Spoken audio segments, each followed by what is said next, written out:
அவர் பிறந்தநாள் நன்றாக இருக்கட்டும். அவர் ஆட்சியை பொறுத்தமட்டில் வேதனைப்படக்கூடிய நிகழ்வாக தான் நடந்து கொண்டிருக்கிறது.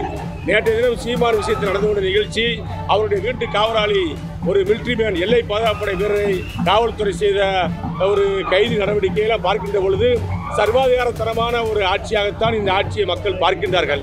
இருமொழி கொள்கை தான் தொடரும். அதற்கு தான் அதிமுக ஆதரவு கொடுக்கும். மூன்றாவது மொழியை விருப்பப்பட்டவர்கள் படிக்கலாம், அதை திணிக்கக்கூடாது. அதிமுக இல்லாதவர்கள் 30 வருஷத்துக்கு முன்னாடி கட்சி விட்டு வெளியேறி போய் வேற கட்சியில் போட்டி விட்டவங்க, வேற கட்சியோடு சேர்ந்தவங்க, இவங்கெல்லாம் வந்துக்கிட்டு ரெட்டலை எனக்கு வேணும், கட்சி எனக்கு வேணும்னு சொன்னோம்னா யாரும் கேட்டுக்கிறதுக்கு சுப்ரீம் கோர்ட்டு பார்த்துக்கிறாரு, தேர்தல் கமிஷன் பார்த்துக்கிறாரு. அவருடைய தேர்தல் அறிக்கையில் அறிவித்த முதல் தேர்தல் நீட் தேர்வு அதவே நிறைவேற்றல. இந்த ஆட்சி வேண்டுமா என்ற நிலைமை இன்னைக்கு நாட்டு மக்கள் மத்தியில் இருக்குது. திமுக ஆட்சி வீட்டுக்கு போக போகுது, அதிமுக ஆட்சி ஆட்சிக்கு போக போகுது. நன்றி, வணக்கம். தென்னிந்திய திரையுலக சூப்பர் ஸ்டார் எல்லிசை மன்னன் என்று பெயர் பெற்ற மறைந்த திரைப்பட நடிகர், தென்னிந்தியாவுடைய முதல் சூப்பர் ஸ்டார் என்று பெயர் பெற்ற MK தியாகராஜ பாகூர் என்று சொல்லப்படுகின்ற MKT என்று அழைக்கப்படுகின்ற MK தியாகராஜ பாகூருடைய மணிமண்டபத்தை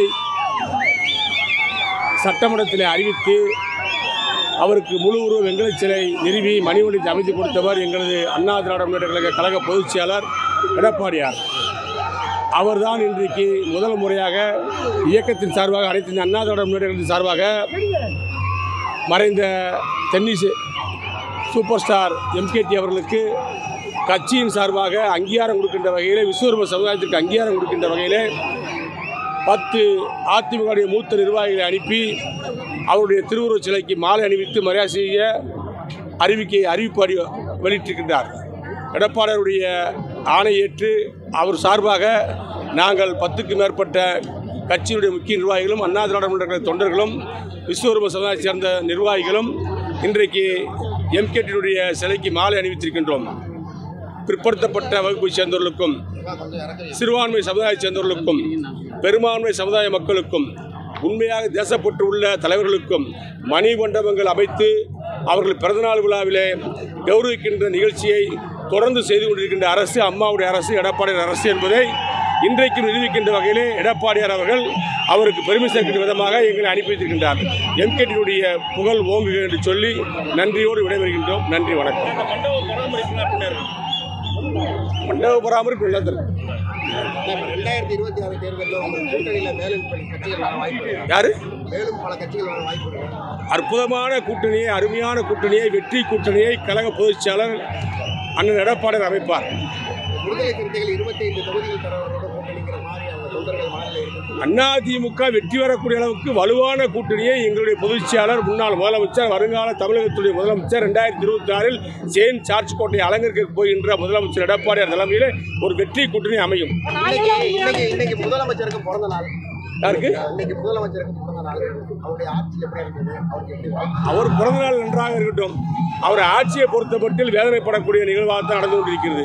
நேற்றைய தினம் சீமான் விஷயத்தில் நடந்து கொண்ட நிகழ்ச்சி, அவருடைய வீட்டு காவலாளி ஒரு மிலிட்ரி மேன் எல்லை பாதுகாப்படை வீரரை காவல்துறை செய்த ஒரு கைது நடவடிக்கையெல்லாம் பார்க்கின்ற பொழுது சர்வாதிகாரத்தனமான ஒரு ஆட்சியாகத்தான் இந்த ஆட்சியை மக்கள் பார்க்கின்றார்கள்.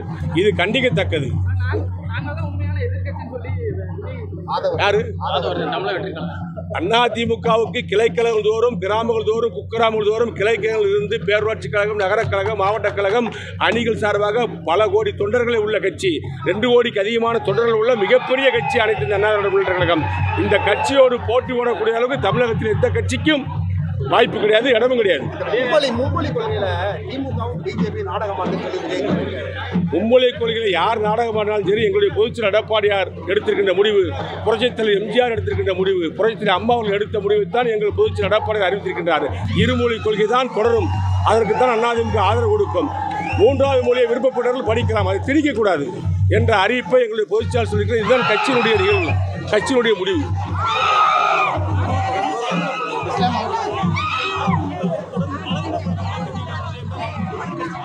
அதிமுகவை யாரும் பலவீனப்படுத்த முடியாது.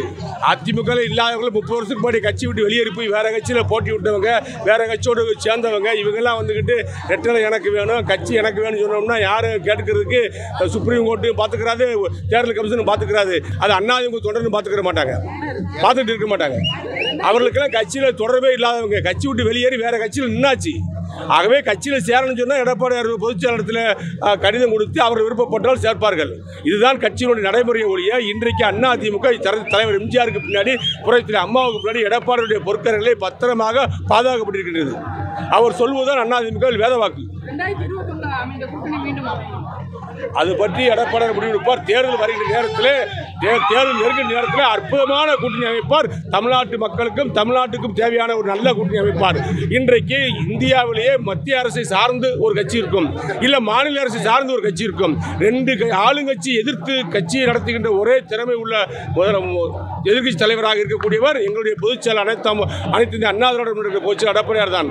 ஆகவே எங்களுக்கு எந்த கூட்டணி வலுவாக இருக்கும், யாரை நாட்டு மக்கள் ஏற்றுக்கொள்வார்கள், சிறுபான்மை மக்கள், பெரும்பான்மை மக்கள், பொதுமக்கள் ஏற்றுக்கொள்வார்கள், யாரால் நமக்கு நன்மை கிடைக்கும் என்பதை உறுதிப்படுத்தி அந்த கூட்டணியை வெற்றி கூட்டணியாக அமைப்பார் எடப்பாடியார். நன்றி, வணக்கம்.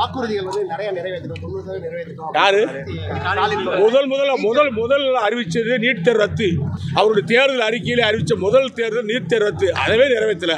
எத்தனை சொல்லணும், நாங்கள் சொல்றதுக்கு நேரம் கிடையாது.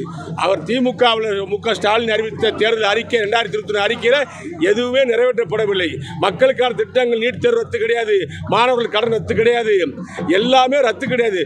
எல்லாத்தையும் நிப்பாட்டிருக்காரு. தாலிக்கு தங்கத்தை நிப்பாட்டிருக்காரு, திருமண திட்டத்தை நிப்பாட்டிருக்காரு, லேப்டாப்பை நிப்பாட்டிருக்காரு, எல்லாத்தையும் நிப்பாட்டிருக்காரு. 5 லட்சம் கோடி கடன் வாங்கியிருக்காரு 4 வருஷத்தில். 5 லட்சம் கோடி, 1 லட்சம் கோடி வருஷத்துக்கு அதிகமான வரியை, வீட்டு வரி, சொத்து வரி, குப்பை வரி, எல்லா வரியும் 1 லட்சம் கோடி அதிகமான வரி வருது. 4 வருஷத்துக்கு 4 லட்சம் கோடி வரி அதிகம். 5 லட்சம் கோடி கடன், 9 லட்சம் கோடி என்ன செஞ்சாங்கன்னு தெரியாம இருக்கு.